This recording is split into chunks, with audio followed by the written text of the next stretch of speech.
नमस्कार, online classes में आपका स्वागत है। आज का हमारा जो विषय है वो है आधुनिक काल। तो आधुनिक काल के अध्ययन के बाद में हम आधुनिक काल के गद्य साहित्य को जानेंगे और उसके नामकरण और समय सीमा या सीमांकन को जानेंगे और उसके बाद हिंदी गद्य का उद्भव और विकास समझेंगे।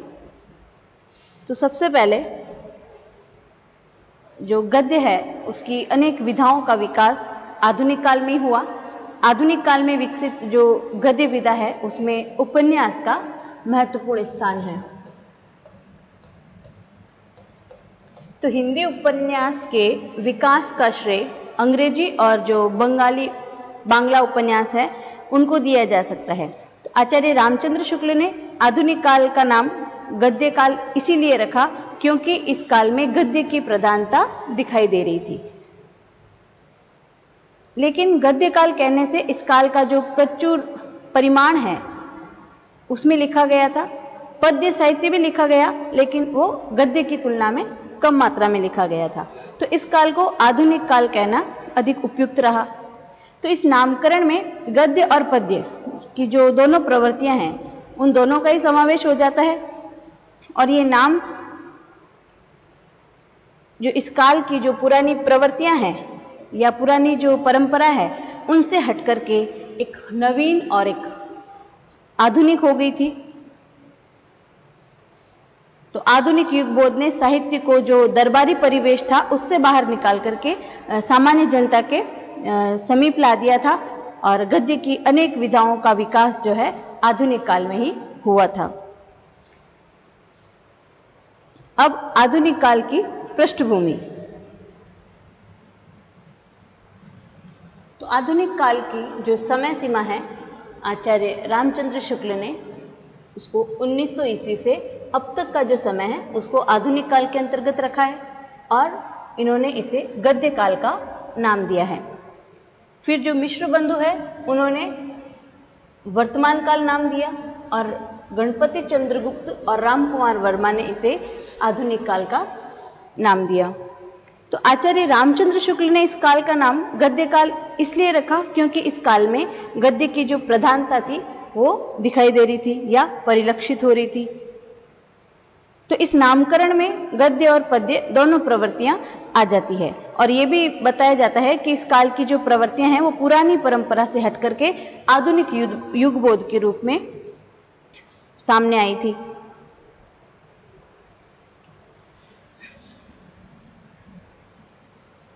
आधुनिक काल को 4 चरणों में विभक्त किया गया है। उसमें सबसे पहले है भारतेंदु युग, फिर द्विवेदी युग, फिर छायावादी युग, फिर छायावादोत्तर युग।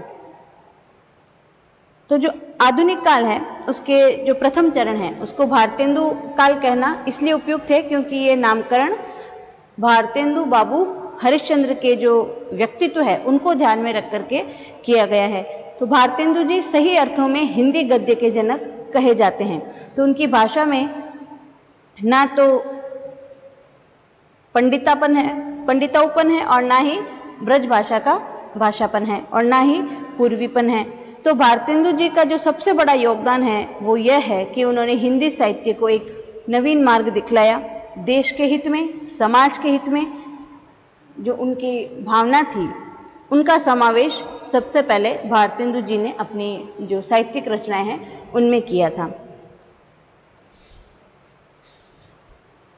तो भारतेंदु काल को पुनर्जागरण काल भी कहा है। किसने? डॉक्टर नगेंद्र ने।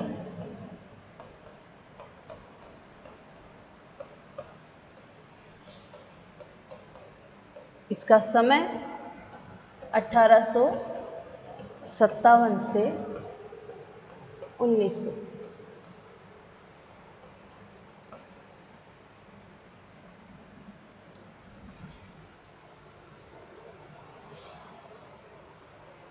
आधुनिक काल में गद्य और पद्य दोनों का विकास हुआ।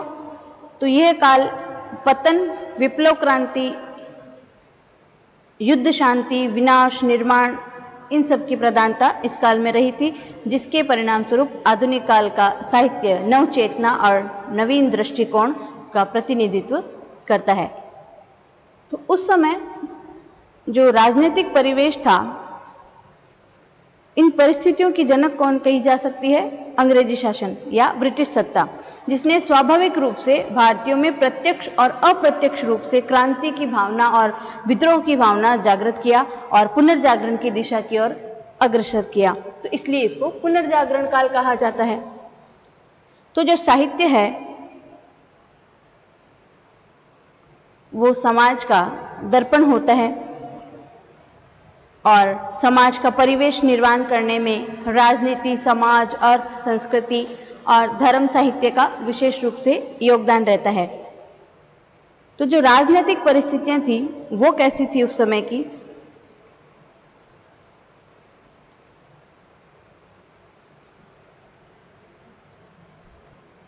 तो प्लासी का जो युद्ध हो रहा था उसमें अंग्रेजों की नींव भारत में सुदृढ़ कर दी थी और धीरे धीरे ईस्ट इंडिया कंपनी ने पूरे भारत पर अपनी सत्ता जमा ली थी। तो कंपनी का जो प्रभुत्व है उसके बढ़ने के साथ साथ उनके जो अधिकारी हैं उनका अत्याचार भी बढ़ने लगा था।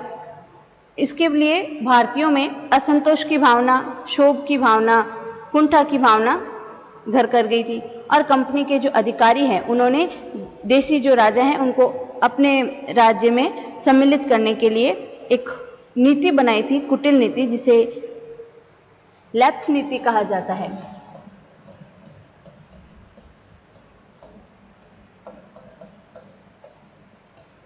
तो इस नीति को उन्होंने अपनाया था, तो बड़ी घातक रही थी। सन 1958 में झांसी को लैप्स नीति के आधार पर कंपनी ने अपने शासन में मिला लिया था। तो वैसे तो आधुनिक काल का जो समय है 1857 की क्रांति से उसे माना जा सकता है। तो जब 1858 में झांसी को लैप्स नीति के आधार पर कंपनी ने अपने शासन में मिला लिया था, तो उसका परिणाम यह हुआ कि पूरे देश में प्रजा और देशी राजा दोनों ही कंपनी के जो अत्याचार या दमन पूर्वक जो शासन है उससे घबरा गए थे और इंडियन नेशनल कांग्रेस ने भारतीयों के जो राजनीतिक परिवेश है उसको और अधिक विकास प्रदान किया।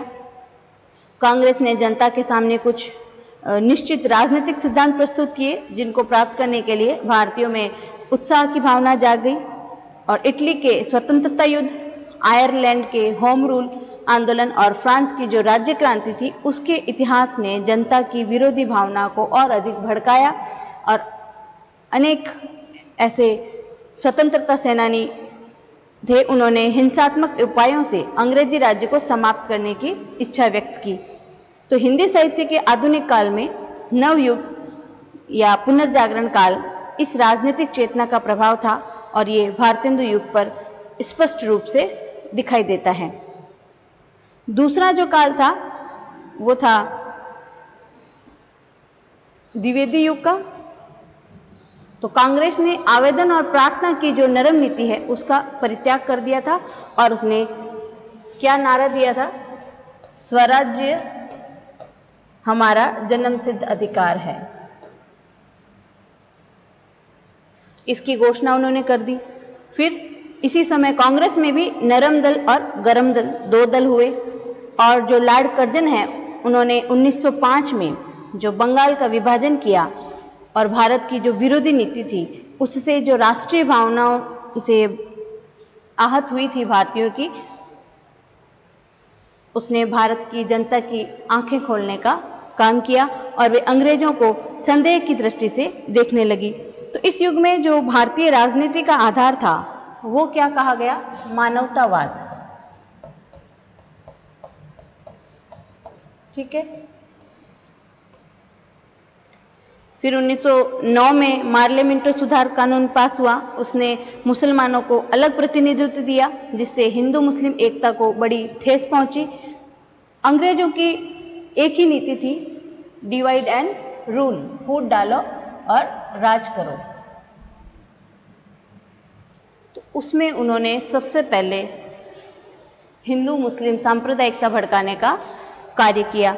उसके बाद यूरोप में जो प्रथम महायुद्ध छिड़ गया था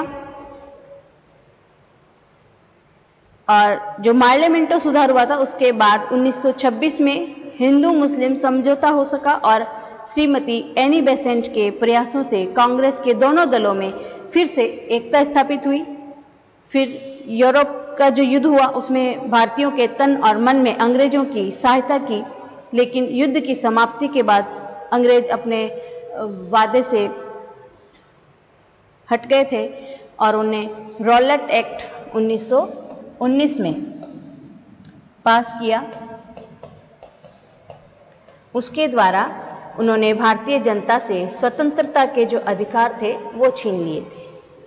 तो हिंदी साहित्य के आधुनिक काल के इतिहास में राजनीतिक परिवेश के जो द्वितीय उत्थान था या द्वितीय युग था वो किस नाम से जाना गया?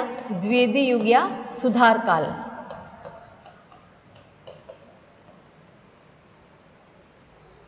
फिर जो तीसरा काल था उसमें प्रथम महायुद्ध की समाप्ति से प्रारंभ हुआ और महायुद्ध के बाद जो नरसंहार हुआ उससे जनता के मन को विचलित किया और भारतीयों पर अंग्रेजों ने रॉलेट एक्ट की जो दमन नीति थी उसके द्वारा कठोर आघात हुआ और एक और सुधार का ढोंग था और दूसरी ओर दमन की नीति थी जिसका भारत की सभी जातियों ने विरोध किया। फिर सन 1920 में जब लोकमान्य तिलक का देहावसान हो गया उससे कांग्रेस का जो नेतृत्व है पूर्ण रूप से किसके हाथों में आ गया? महात्मा गांधी। कब की बात है ये? सन 1920 में।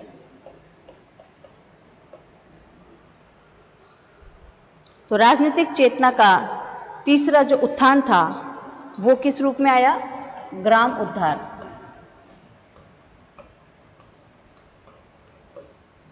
और मध्यम वर्ग के विकास के रूप में। तो गांधी जी ने अहिंसा को स्वतंत्रता प्राप्ति का लक्ष्य बना दिया और जिसका आधार क्या रहा? ग्रामोद्धार और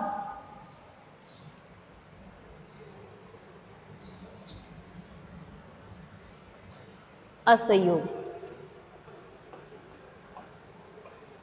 तो गांधी जी की संपूर्ण शक्ति रचनात्मक कार्यों में लग रही थी और दूसरी जो राजनीतिक ये थे उन्होंने अपने विचार से बुद्धिजीवी वर्ग में देशभक्ति की जो भावना जागृत की वो प्रशंसनीय है। धीरे धीरे कांग्रेस पार्टी ने भारत के लिए औपनिवेशिक स्वराज्य के स्थान पर पूर्ण स्वराज्य की मांग की। तो कांग्रेस पार्टी के जो राजनीतिक कार्य हैं उनसे जनता में राष्ट्रीयता की भावना का विकास हुआ और असहयोग के दो रूप सामने आए। एक तो विदेशी शासकों के साथ असहयोग और दूसरा विदेशी वस्तुओं का बहिष्कार।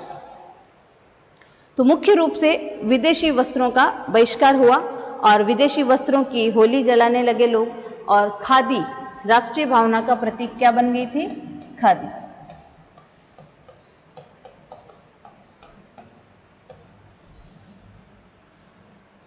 गांधी जी ने स्वतंत्रता संग्राम में मानवतावाद को प्रमुख स्थान दिया और गांधी जी की जो मानवतावादी भावना थी उसके अहिंसा, सत्याग्रह, राजनीतिक समानता, अछूतोद्धार, हिंदू मुस्लिम एकता, धार्मिक समन्वय, ग्रामोद्धार और जमींदारी प्रथा का उन्मूलन, ये अनेक रूप प्रकट हुए। तो गांधी जी के जो ये सभी कार्य हैं उसमें निश्चित रूप से रचनात्मक आंदोलन का रूप दिखाई देता है। तो इनमें से एक हरिजन आंदोलन और जमींदारी प्रथा,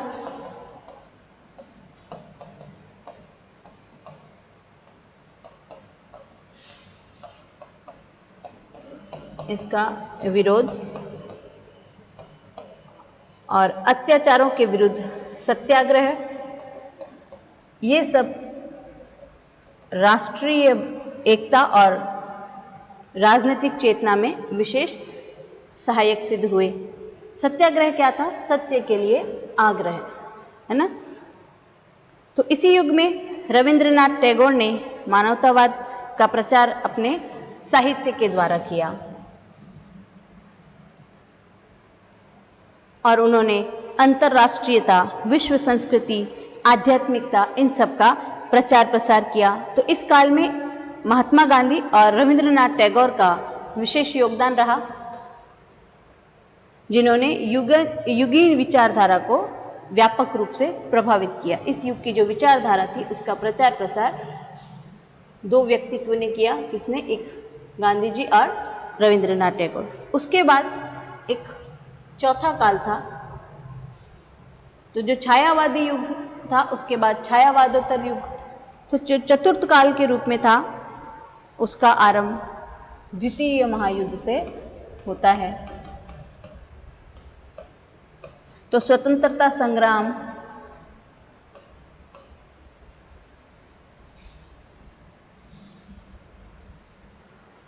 अपने चरम रूप में था और विश्व के जो अन्य राष्ट्र हैं उनका भी समर्थन मिलने लगा और द्वितीय महायुद्ध की समाप्ति पर संपूर्ण स्वतंत्रता मिलने की आशा जो थी वो बलवती होने लगी और पूंजीवाद में वृद्धि हो रही थी, जिससे जनता असंतुष्ट थी और स्वतंत्रता आंदोलन के स्वरूप में परिवर्तन आने लगे। राजनीतिक परिस्थितियां भी बदल गई। स्वतंत्रता प्राप्ति के लिए हिंदू मुसलमानों ने समझौता करने लगे और सन 1945 में ब्रिटेन में एक उदार दल की सरकार बनी, जिसको भारतीय स्वतंत्रता आंदोलन के साथ पूर्ण सहानुभूति मिली।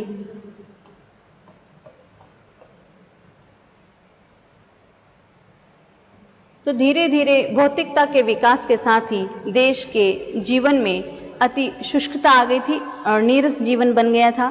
तो इस काल की जो राजनीतिक चेतना है उसका एक महत्वपूर्ण और महत्वपूर्ण तथ्य और एक समाजवादी विचारधारा का विकास है। तो पूंजीवादी वर्ग ने वर्ग संघर्ष को बढ़ावा दिया और भारत में आर्थिक परिस्थितियों से जो समस्याएं पैदा हुई, उन्होंने मार्क्सवादी विचारधारा को प्रबल किया। तो इसका मुख्य कारण क्या रहा? स्वतंत्रता आंदोलन के लिए विशेष रूप से राजनीतिक अन्यायों का विरोध करना और सत्याग्रह, हड़तालें आदि के द्वारा मजदूरों को, कृषक वर्ग को उनमें मानसिक रूप से चेतनता जागृत करना। तो उस काल की जो विचारधारा थी उस पर इन सब का बहुत प्रभाव पड़ा था और धीरे धीरे भारत स्वतंत्र होकर के क्या बनने लगा? गणतंत्र। तो उसमें एक पांचवा काल भी है जो गणतंत्र बनने के बाद है। उसके साथ ही हमारे देश में राजनीतिक परिवेश का पांचवा रूप सामने आया। उसमें राजनीतिक विद्रोही भावना समाप्त हो गई और राष्ट्रीय एकता का अंतर्राष्ट्रीयता में विकास देखा गया।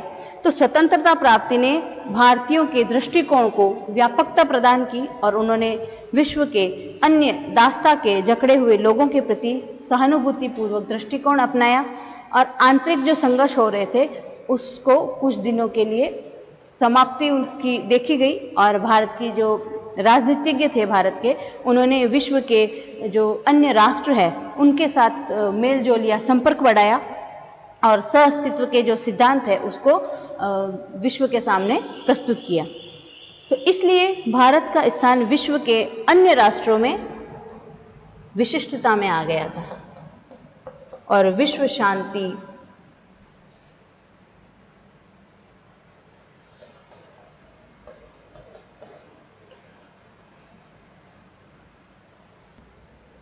और पंचशील की जो नीति थी और विश्व बंधुत्व की नीति, उसमें वह प्रशंसा की पात्र बनी और उससे स्पष्ट हो गया कि आधुनिक काल के राजनीतिक परिवेश में कितना परिवर्तन आया। इस प्रकार जो चौथा युग था वो छायावादोत्तर युग के नाम से जाना गया, जिसमें प्रगतिवाद और प्रयोगवाद दो वाद उभर कर आए और उसके बाद नवजागरण काल, उसके बाद प्रेमचंद युग और फिर प्रेमचंदोत्तर युग। उसमें उपन्यास, कहानी, निबंध, नाटक, जीवनी, आत्मकथा आदि कई प्रकार की हिंदी गद्य विधाओं का विकास हुआ। तो ये जो वर्गीकरण है वो किस आधार पर है? काव्य की दृष्टि से या काव्य के आधार पर। तो गद्य में हुए विकास को अलग ढंग से समझने के लिए या समझा जा सकता है और उसके लिए आधुनिक काल के जो प्रथम चरण है उसको भारतेंदु काल कहना उपयुक्त रहा, क्योंकि यह नामकरण भारतेंदु के जो व्यक्तित्व है उनको ध्यान में रख करके रखा गया था। और फिर महावीर प्रसाद द्विवेदी ने सरस्वती पत्रिका का संपादन 1903 में संभाला था और उन्हीं के नाम पर द्विवेदी युग का नाम पड़ा। तो सरस्वती पत्रिका का जो प्रकाशन है वो सन 1900 ईस्वी से आरंभ हो जाता है। और तो इस प्रकार जो 1850 से 1900 तक का जो समय है, 1850 से 1900, तो ये समय सीमा जो है, ये युग किस नाम से जाना गया? भारतेंदु युग। और 1900 से द्विवेदी युग की शुरुआत हुई।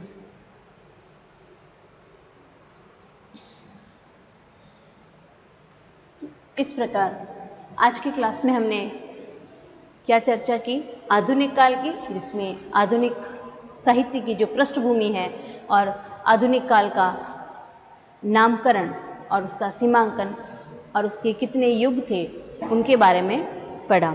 कल की क्लास में हम पढ़ेंगे भारतेंदु युग के जो साहित्यकार हैं उनका परिचय। धन्यवाद।